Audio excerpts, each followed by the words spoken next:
South India shopping mall, the wedding మంత్ర, సరికొత్త wedding collection, south India shopping mall. ఇప్పటికి కూడా వాళ్ళు రిలీఫ్ అవడానికి ఏ సినిమాలు చూసేవాళ్ళు జనరల్ గారు అసలుకి? ఆయనకి రాజ్ కపూర్ ఎక్కువ ఇష్టం. ఓ బాగా చార్లీ చాప్లిన్, నేను చిన్నపిల్లలు ఆయన అవే చూసేవారు. చార్లీ చాప్లిన్ సినిమాలు బాగా ఇష్టం. ఇంట్లో ఉంటే లానాడి చార్లీ చాప్లిన్ బాగా చూసేవారు. ఆయన సినిమాలు చూడరు? ఆయన ముందు అవి చూసేవారు ఎక్కువ. ఆయన మనం సినిమాలు చూస్తాం, మీరు ఆయన సినిమాలు చూస్తారా? నేను చూస్తాను.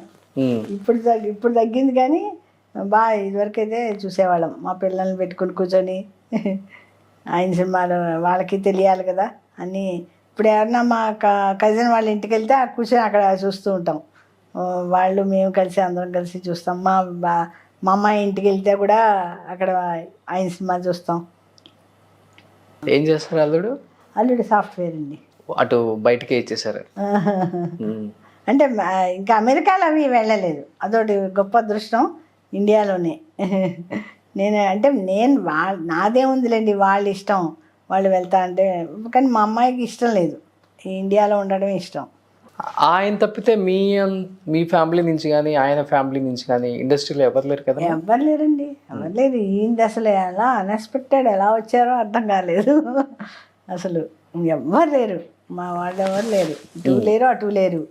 అలా నాటకం వేయడం అలా రావడం అంతే. కానీ అసలు అనుకోందనమాట.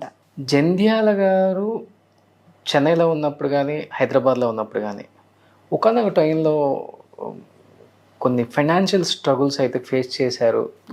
ఏం లేదండి అనే మాట వాస్తవం అమ్మా? ఎంత మేము వెళ్ళిన దగ్గర నుంచి అంతా బాగానే ఉంది, ఏమి ఫైనాన్స్ ఏం లేదు. వాళ్ళ ఫ్యామిలీ ఏం చేస్తుంటారు జనరల్ గారి ఫ్యామిలీ? మా మామగారు బిజినెస్ అంతే, ఒక్కడే కొడుకు, ఈయన ఒక్కరే, అమ్మాయిలు కూడా లేరు. అవునా? ఒకరే. ఓకే. అందువల్ల మా మదర్లా ఫాదర్లా మా దగ్గరే ఉండేవారు. ఎక్కువ కాలక్షేపం అంటే ఇండస్ట్రీలో ఎవరు ఫ్రెండ్స్ ఆయనకి? ఎస్పి బాలసుబ్రహ్మణ్యం గారు, విశ్వనాథ్ గారు. అలా అంటే ఏదైనా పని ఉంటే వెళ్ళేవాళ్ళు. ఇప్పుడు ఆల్మోస్ట్ ఆయన ఉన్ననాళ్ళు బిజీయే కదండి, అంతా ఖాళీగా వెళ్ళడానికి బిజీగా ఉండేవారు కదా, వర్క్తో బిజీగా ఉండేవారు. ఎప్పుడైనా సరదా కలిస్తే కలవడం అంతే. ఫంక్షన్స్ కలవడం, ఏదైనా 100 days ఫంక్షన్కి అప్పట్లో బయట ఊళ్ళలో కూడా పెట్టేవాళ్ళు కదా. అవును, బయట ఎక్కువ ఉండేవి, బయట ఊళ్ళలో ఎక్కువ ఉండేవి. తిరుపతి, విజయవాడ అలా ఉండేవి. అలా విశాఖపట్నం అని అలా వెళ్ళేవారు. ఆయన ఎన్ని సినిమాలు జరిగి ఉంటాయి అట్లా? 100 days, 175 days. ఆయన రాసేటప్పుడు చాలా కదా, 400 సినిమాలు రాశారు కాబట్టి ఇంచుమించు ఏదో ఫంక్షన్ ఉంటూనే ఉండేది. అప్పుడంతా ఫ్లైట్లు కూడా చాలా తక్కువ కదా, బై కారు, ట్రైన్లో వెళ్ళడం. 400 సినిమాల్లో ఎక్కువ ఆల్మోస్ట్ అందరు స్టార్లకు రాశారు కదమ్మా అప్పుడు. అందరు స్టార్లు రాశారు, ఒక డైరెక్షన్ లోనే చేయలేకపోయారు కానీ అందరు స్టార్లు రాశారు. రామారావు గారు, నాగేశ్వరరావు గారు, కృష్ణ గారు, సోమన్ బాబు గారు, అందరికీ రాశారు. అప్పట్లో చిరంజీవి గారు చాలా సినిమాలు రాశారు. లక్ ఏంటంటే ఆయన కామెడీలో ఎక్కడ మనకి అసభ్యత కనిపించదు. అదే ఆయనకి ఇష్టం ఉండేది కాదు, చాలా హెల్దీగా ఉంటుంది. అంటే అందరూ చూడాలి, ఫ్యామిలీ మొత్తం సినిమా చూడాలి అన్నట్టుగా ఉండేది. కానీ మనకి వచ్చిన డైరెక్టర్లు కూడా అలాగే ఒప్పుకునేవారు. అవును, అలాగే ఒప్పుకునేవారు. సాధారణంగా తేడా ఉండేది కాదు, ఇక్కడ ఎలా రాస్తే అలా ఒప్పుకునేవారు. ఆయన సినిమాలలో ఏది మీరు పొట్ట చెక్కలేదా నవ్వుకున్న సినిమా అంటే? నాకు అహానా పెళ్ళంటే, శ్రీవారి ప్రేమలకు 2 బాగా ఇష్టం అండి. Non stop. నాకు ఇంచుమించు ఎప్పుడైనా చూస్తూ ఉంటే ఒకసారి అనిపిస్తుంది అన్నీ బాగున్నాయి అనిపిస్తుంది. ఎక్కువ ఈ సినిమాలు బాగా ఇష్టం. ఈవీవి గారి అయితే ఆయనవి బాగానే చూశాను నేను. నాకంటే జంబలాడి పంప అది చూసినట్టు నాకు అంత గుర్తు రావట్లేదు. చూశాను కానీ అంత గుర్తు రావట్లేదు. కానీ తను కూడా బాగానే తీసేవాడు. ఇప్పటికీ జంబలాడి బొమ్మ టీవీలో వేస్తే అది వేరే లెవెల్. ఇంకా తను కూడా బాగానే చూసేవాదాన్ని. ఆ సినిమా అప్పటికి ఉన్నారు కదా జంధ్యాల గారు? ఇంకా ఉన్నారు, ఆ సినిమా ఉన్నారు. జంధ్యాల గారు ఇన్ని సాధించారు కదమ్మా, ఇన్ని సాధించిన తర్వాత నాకు ఇది రాలేదు గుర్తింపు అనే ఫీలింగ్ ఎప్పుడైనా ఉందా బతికున్న రోజుల్లో? అంటే అనుకుంటే సహజం కదండి, మనం చేసిన పనికి అది గుర్తింపు రాకపోతే. ఆయన ఒక సినిమా చేశారండి, అదేంటి నెలవంకని, అది 40 రాత్రులు షూటింగ్ చేశారు. అది గోపాల్ రెడ్డి గారు కెమెరా అనుకుంటా. అది విజయవాడ దగ్గర ఏదో ఊరు మర్చిపోయిన, నది మధ్య నదిలోంచి దాటి వెళ్ళాలన్నమాట. ఓకే. జక్కయ్యపేట దగ్గర ఆ ఊర్లో తీశారు. పెరుగు కదా కోట, రాజుల కోట కూడా ఉండేది అక్కడ తీశారు. గుమ్మడి గారు దాంట్లో వేశారనమాట. ఆ సినిమా అనుకునేవారు ఆయనకి వస్తుందేమోనని అవార్డు, కానీ రాలేదు దానికి. కొంచెం ఫెయిల్ అయ్యారు.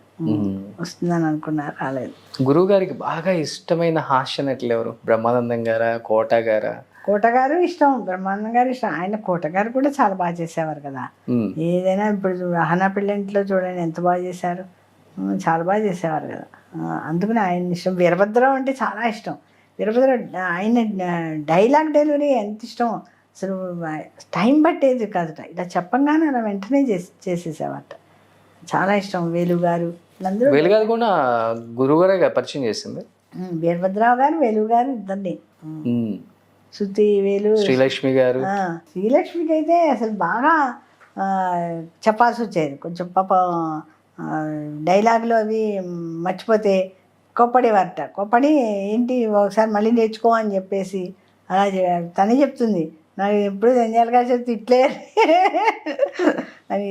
అంత అలా ఉండేది. ఓన్లీ తిట్లేనా, కొట్టడం కూడా ఉంటుంది? కొట్టడం తిట్టేవారు అంతే.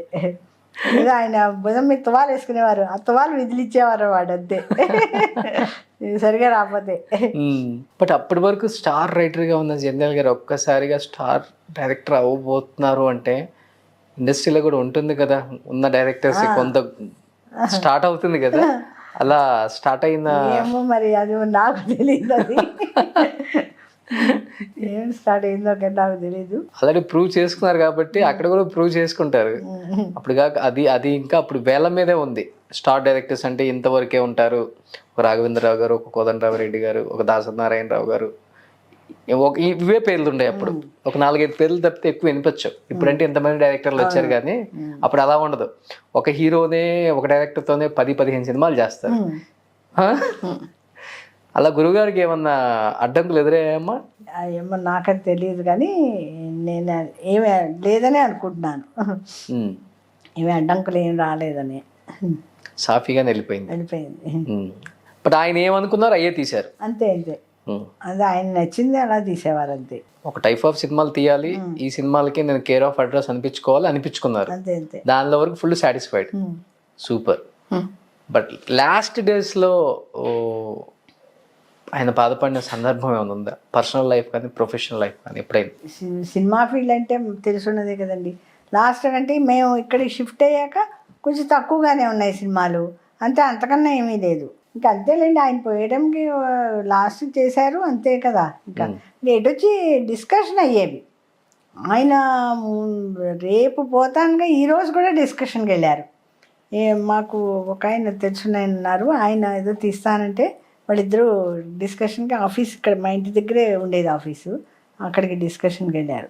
డిస్కషన్ అంటే శ్రీవారి ప్రేమల టైప్లో అంత కామెడీ వచ్చేలాగా అనమాట, అలా తీద్దామని. అంతే, ఒకసారి ఫీల్డ్లోకి వస్తే చనిపోయే వరకు అదే శ్వాస. అంతేగాని రేపు పోతానగా ఆయన డిస్కషన్ చేసిన రోజులు ఉన్నాయి. గ్రేట్. నిజంగా ఇండస్ట్రీలో ఇన్ని సాధించిన great director, the great actor. ఆపద్ బాంధుడు లాంటి సినిమాలో కనిపించగానే అందరూ షాక్ అయ్యారు. ఇది ఎవరి ప్లాన్? విశ్వనాథ్ గారిదా, చిరంజీవి గారిదా? అంటే లేదు, విశ్వనాథ్ గారు జంజాల్ గారు డిస్కషన్ చేసుకునేవారు స్టోరీ గురించి. ఓ రోజు ఒక స్లిప్ మీద రాసి ఇచ్చారట. రాసిచ్చి ఈ వేషం నాకు వెయ్యాలనుంది, మీకు ఇష్టమైతే నేను వేస్తానని చెప్పి ఒక స్లిప్ ఇచ్చారట. వెంటనే విశ్వనాథ్ గారిని, అదేంటయ్యా నువ్వు రోజు డిస్కషన్కి వచ్చినావు కదా, చెప్పచ్చు కదా నాకు అని. అంటే ఆయన అంటే అంత గౌరవం ఉండేదన్నమాట. ఆ గౌరవంతో ఆయన చెప్పలేదు, ఈయనే చెప్పేశారు నేను వేస్తానని. ఆయన ఓకే అన్నారు. ఓకే అంటే అలా వేశారు. చిరంజీవి గారి రియాక్షన్ ఏంటి? ఫాదర్ జనరల్ గారు కాళ్ళు కడిగే సీన్ ఏదో ఉంటుంది, మర్చిపోయా. జనరల్ గారు కాళ్ళు కడుగుతారు అయితే ఆయన చాలా బాధపడిపోయారట చిరంజీవి గారు. అయ్యో అని ఆయన కొంచెం ఇది ఫీల్ అయ్యారట. కానీ తప్పదు కదా, సీన్లో మరి ఎలా ఉంటే అలా చేయాల్సిందే కదా. అందుకని అప్పుడు తప్పదు మరి, ఎలా ఉంటే అలా చేయాల్సిందే కదా. కానీ ఆయన బాధ ఆయన వెల్లడించుకున్నారు చిరంజీవి గారు. మొన్న కూడా ఎక్కడో చెప్పినట్టుంది. బట్ జనరల్ గారికి ఏమన్నా ఇదిగా ఉందా ఆ సీన్ చేయాలన్నప్పుడు ఏదైనా ఇంటికి వచ్చి చెప్పటం కానీ? అదేం లేదు, కానీ తర్వాత మా అత్తగారు తిట్టారు ఎందుకు ఒప్పుకున్నామని. అంటే ఆయన చనిపోతారు కదా, చనిపోతే ఏంట్రా ఇలాంటి సినిమా ఒప్పుకున్నావు, ఇలాంటి సీను ఇది ఉంటుందని నాకు తెలియదు, ఇలా ఒప్పుకున్నావు అని మా అత్తగారు మనకు కేకలేశారు. అంటే చనిపోతారు కదా దాంట్లో, చిరంజీవి గారిని పడిపోతారు కదా పుస్తకాలు ఇచ్చేసి, ఆవిడ కొంచెం బాధపడ్డారు ఎందుకు ఇలాంటి సీన్ చేసావు అని. అంటే ఆయనకి అది సినిమా అంతే, అది నిజ జీవితం కాదు కదా ఆయన ఉద్దేశం అది. కానీ మా అత్తగారు చూసి కొంచెం బాధపడ్డారు. చిరంజీవి గారు ఆ కాలగడిన సీన్ కొంచెం బాధపడ్డారు. అది చిరంజీవి గారు అనుకున్నారట, అయ్యో అదేంటి ఇలాంటి సీను చేయాలని. బట్ అనుకోకుండా ఇండస్ట్రీకి వచ్చారు, ఇన్ని సాధించారు, ఇంత పేరు ప్రఖ్యాతలు, ఇప్పటికీ ఆయన ప్రేమించి ఎంతోమంది అభిమానులు, ఏం చెప్పాలనుకుంటున్నారు లాస్ట్ అండ్ ఫైనల్గా అన్నపూర్ణ గారు? నాకు అది పెద్ద అదృష్టం అండి, నిజంగానే అనుకుంటాను నేను. ఇన్నేళ్ళు అయిపోయింది, 22 సంవత్సరాలు అయిపోయింది ఆయన పోయి, అయినా కూడా జనం మర్చిపోలేదంటే చాలా గొప్పతనం అండి అది. ఎందుకంటే విజయవాడలో అంతా ఆయన పోయిన రోజు పుట్టినరోజు అంతా చేస్తున్నారు. పివిఆర్ నరసింహ అని అతను ప్రతి పుట్టినరోజు ప్రతి పోయిన రోజు అంతా చేసి అన్నదానం చేసి అవన్నీ చేస్తున్నారు. అవన్నీ చూస్తే అనిపిస్తుంది కదా ఇలాంటిది జంజాల గారు దక్కిందంటే చాలా అదృష్టమేనని. గ్రేట్ అమ్మా, గ్రేట్. నిజంగా థ్యాంక్ యూ. చాలా రోజుల తర్వాత స్క్రీన్ మీద ఆయన గురించి అలా చెప్తుంటే నాకు కూడా చాలా హ్యాపీ అనిపించింది. అండ్ ఫస్ట్ ఆఫ్ ఆల్ మీకు థ్యాంక్స్ టైం ఇచ్చినందుకు. థ్యాంక్ యూ అండి.